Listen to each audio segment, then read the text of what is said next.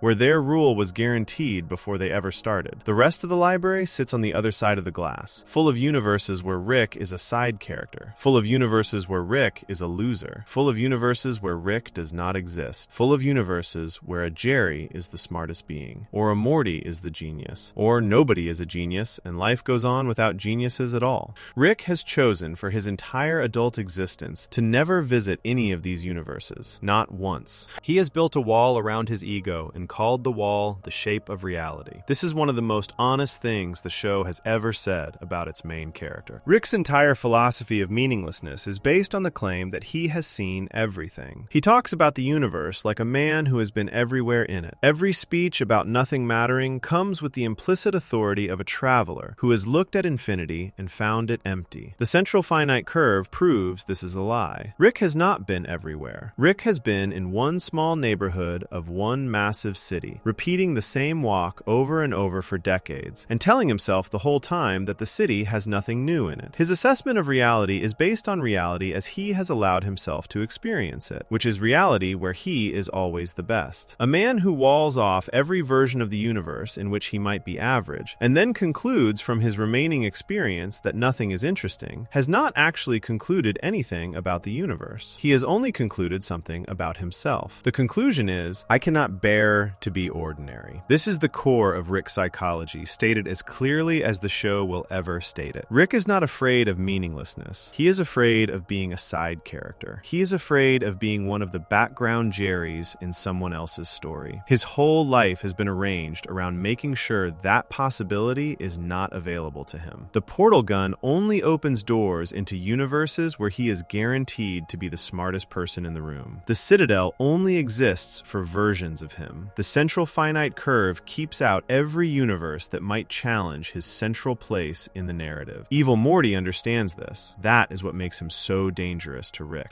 Most antagonists in the show threaten Rick's body. Evil Morty threatens Rick's self-image. He is the one character who has figured out the trick, who can see the wall for what it is, and who has decided that a life inside the wall is not a life he will accept. So in the final minutes of Rick, Mariah, Jack, Evil Morty does something that has never been done in the show's history. He uses the dimensional drive of the Citadel itself, supercharged with energy, to punch a hole in the central finite curve. The wall breaks. A tear opens in the side of the universe, and Evil Morty calmly steps through it into the vast, unmapped library outside. He is the first Morty in the show to walk through that door. As far as we know, he is the first anyone to walk through it from inside Rick's civilization. He takes one step into a universe where Rick Sanchez is not guaranteed to be in charge. He looks back at the camera, he smiles, and then he is gone. The show plays this as a season finale moment, dramatic and huge, but what is actually happening is simpler and more devastating than the music makes it sound. A young man has just voluntarily left a zone of guaranteed safety to go somewhere that might kill him because the guaranteed safety was a prison. He would rather be a nobody in a universe that is real than a managed subject in a universe that was designed around one man's need to always win. That is a philosophical choice. It is the choice Rick has never been willing to make. The seasons after Rick, Mariah, Jack keep testing this idea. In a season 6 episode called Jurassic Mort, the hole in the curve gets patched by a civilization of talking dinosaurs, which Rick is annoyed about because he wanted to use it as a story arc. In Unmortricken, the 5th episode of season 7, Rick basically tears the curve apart on purpose, creating shockwaves across the multiverse in order to flush out Rick Prime. Evil Morty feels the shockwaves in his refuge beyond the curve and returns to help Rick finish the hunt. They kill Rick Prime together. The revenge quest ends. Rick does not feel better. This is the payoff. The central finite curve made Rick feel in control. The hunt gave Rick a purpose. Killing Rick Prime was supposed to resolve the thing that broke his life 40 years earlier. Instead, the killing happens ends. Rick Prime dies, and Rick returns home to discover that nothing inside him has changed. He is still an alcoholic. He is still angry. He still does not know how to be a person in a room with other people. The external victory did not fix the internal problem, because the internal problem was never Rick Prime. The internal problem was Rick's own refusal to accept that he, Rick Sanchez, might just be a guy who lost someone, a guy who lived in one house in one dimension and failed to protect his family, a guy whose grief made him bitter and whose brilliance made him dangerous, but who was not, in any real sense, the center of the universe. Rick could not accept that about himself at 27 years old when Diane died, so he built a wall around reality, and for 40 years, inside that wall, he got to be the thing he needed to be, the smartest, the hardest, the rarest, the one everyone else was the side character for. The wall is a monument to a grief he refused to feel. It is also a confession. You only build walls around your ego if you suspect at some level that your ego cannot stand up on its own. There is a line of thinking in philosophy that says the person who loudly insists nothing matters is usually the person to whom something matters more than they can admit. The central finite curve is that idea made into architecture. Rick insists nothing matters by constructing a machine that keeps out every universe that might prove him ordinary. If he were really as empty as he says he is, he would not need the machine. He would be comfortable in any universe because no universe would have anything in it that could hurt him. The machine exists because the hurt exists. The wall exists because the wound exists. Rick's entire cosmology is a bandage over a wife and a daughter. The show never says this directly. The show trusts the audience to piece it together from the canon. From Rick Mariah Jack, where we learn the grief. From Close Rick Counters, where we learn the wall. From the Ricklantis Mix-Up, where we learn what a civilization of Ricks actually produces. From Autoerotic Assimilation, where we see what Rick looks like when his defenses fail. The pieces fit together into one picture. A man built a private universe around himself so that he could hold the role of God. He did this because the universe he used to live in proved, one terrible afternoon, that he was not. Evil Morty saw the wall. Evil Morty walked through it. And Rick, confronted with the fact that someone under his control had more courage than he ever had, spent the next 2 seasons trying to kill the man responsible for the wall's existence, as if killing Rick Prime would bring down the wall from the outside. Rick Prime dies, the wall remains, because Rick built it. Rick is still alive, and as long as Rick is alive, the wall will be rebuilt, because Rick cannot stand to live in a universe where he is not guaranteed the main role. This is the real tragedy of Rick Sanchez. Not that he lost his wife, not that he spent decades hunting, but that even after the hunt ends, after the killer is dead, after the grief should have found some kind of resolution, Rick is still the man who needs the wall. The wall is not the symptom of his trauma. The wall has become him. He has been the wall so long that taking it down would leave nothing behind. Before we move on, if you're enjoying this analysis, please consider subscribing. It helps the channel tremendously. But there is one character in the show who figured out how to live without needing to be the smartest being in the universe. Who was offered the chance to be exceptional, to travel, to remove herself from the ordinary life, and who had to decide in one afternoon whether to stay a mother in a small house or to become something more. And the answer she gave, it turned out, was not one answer, it was 2, because she was given the option to be both at the same time. And what she did with that option is the cleanest and cruelest thing anyone in the Smith family has ever done to themselves. Section 9. Evil Morty, the first character who actually believes nihilism. Rick talks about a cold universe. Evil Morty lives in one. That sentence is the difference between the two characters, and the reason Evil Morty has been, since his first appearance, the most dangerous figure in the entire series. Rick Sanchez performs nihilism. He wears it like a jacket. He takes it off when he is tired, puts it back on when he is scared. He talks about meaninglessness while building haunted houses for his dead wife and choosing to eat breakfast with his grandchildren. His philosophy is theater. Evil Morty is not doing theater. Evil Morty has actually concluded that the system he was born into is meaningless and cruel, and he has taken action based on that conclusion. He is the only character in the show who lives as if he believes what Rick keeps saying. He debuts in the Season 1 episode, Close Rick Counters of the Rick Kind, which aired on April 7th, 2014. At the time, he appears as the sinister sidekick of a character called Evil Rick. Evil Rick has been kidnapping and torturing Mortys from across the multiverse, using their pain to hide himself from the Council of Ricks. Our Rick and Morty break into Evil Rick's lair lair, free the captive Mortys, and defeat evil Rick in a fight. The show presents the eye-patched Morty standing nearby as the property of evil Rick, a tool, a minion, something cleaned up with the rest of the villain's equipment at the end of the episode.